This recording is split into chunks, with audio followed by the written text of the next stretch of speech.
తప్పుడు ప్రచారాలతో రాజకీయ లబ్ధి పొందే నీచమైన తీరు జగన్ డిఎన్ఏలోనే ఉందని టీడీపీ అధినేత చంద్రబాబు అన్నారు. వైసీపీ నేతలు జగన్ రెడ్డి బతుకే ఒక ఫేక్ బతుకు అంటూ ఆయన ట్వీట్ చేశారు. తప్పుడు ప్రచారాలతో అవాస్తవాలతో రాజకీయ లబ్ధి పొందే ప్రయత్నం నీచమైన తీరు వారి డిఎన్ఏలోనే ఉందని మండిపడ్డారు. పెన్షన్లు పంచవద్దని టీడీపీ ఎక్కడా అభ్యంతరం చెప్పలేదని, ఇంటింటికి పెన్షన్ ఇవ్వకూడదని ఎన్నికల సంఘం కూడా ఆదేశాలిచ్చలేదన్నారు.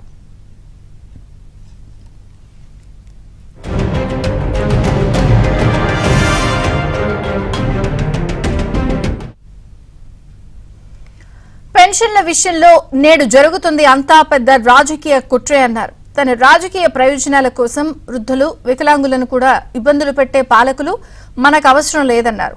ప్రజలారా, కుట్రలను ఛేదించండి, దుర్మార్గ రాజకీయాలను ఎండగట్టండి అంటూ పిలుపునిచ్చారు. అధికారంలోకి రాగానే పెన్షన్ 4,000కు పెంచి అనవసర ఆంక్షలు తొలగించి ఇంటి వద్ద పెన్షన్ ఇస్తామని చంద్రబాబు తెలిపారు.